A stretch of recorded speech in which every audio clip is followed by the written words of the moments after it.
Welcome to DermTV Viewer Questions Week for November 2013. Today's episode will feature questions from DermTV YouTube viewers and DermTV.com viewers. Hello, I'm Dr. Neil Schultz, and welcome to DermTV. Today's first questions come from DermTV YouTube viewers. Steel Teal asks, is it true that having your hair in an updo, like tied back, will pull and damage your hair follicles, which will lead to future hair loss? Steel Teal, absolutely it will if you pull too tight. You've got to use good common sense here. When you pull it back, it shouldn't hurt.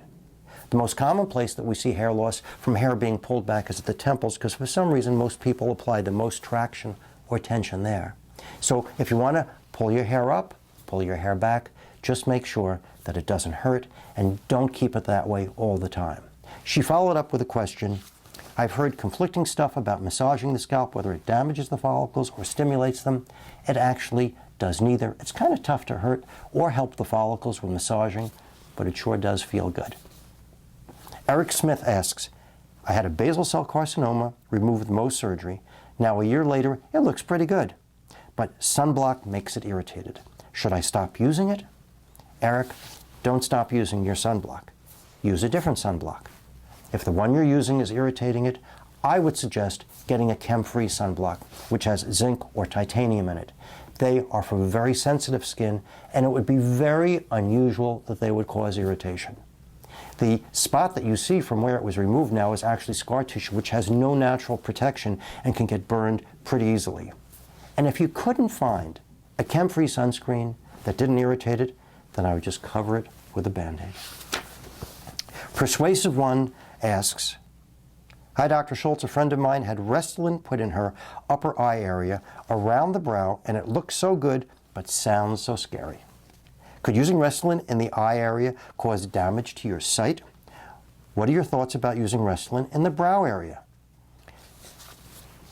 Great question. First of all, Restylane, as many of you know, is a filler made of hyaluronic acid. And we learned long ago that when you put fillers in between the eyebrows, if the filler is kind of viscous, as Restylane is, and if it goes too deep, it can go into a blood vessel, it can affect vision, and it can actually cause blindness.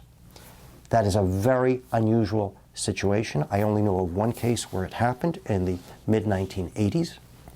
And we injectors of fillers all know that when we inject in this area, we should stay very superficial and use only very thin, non-viscous or low viscosity materials. Other than that, the usual side effects apply to fillers in the periorbital area, which is bleeding, bruising, possible infections, although I've never seen one. And again, anytime you inject, there's always a chance that the filler can go into a blood vessel and cause an occlusion, which can be kind of serious and actually damage the skin in that area. Having said that, I inject filler, including Restylane and other fillers, around the eyes every day, a few times a day. We do it with great caution. We try to be skillful, and we have very, very few side effects. So if you're thinking of having filler around your eyes and it's appropriate, just make sure you have it done by a qualified cosmetic dermatologist with a lot of experience in filler injections. The last YouTube question comes from Gloria Sesele concerning the episode, does doubling sunscreen SPF double protection? I'm using Vaseline as my day-to-day moisturizer. I heard a doctor say that it's not good for your skin as it has paraffin. What is your view, Dr. Schultz? I have no problem with paraffin-containing products. It is not on anybody's hit list, as far as I know, for dangerous ingredients. I understand why emotionally you might not want to be putting paraffin or wax on your skin, but I have no problem with skincare products that have paraffin as an ingredient. Let's go to DermTV viewers. Maria asks, I've been prescribed La Roche-Posay Pigment Control Serum and Pigmentorm for my hyperpigmentation of my face. I was told to use the Pigment Control first in the morning, then sunscreen, and Pigmentorm at night. You advised to put sunscreen first? If I do it in that order, will the pigment control still do its job? Well, anytime you put something under another active ingredient, there's always a chance that it can interfere depending on the relative viscosities of the products. But here's the problem.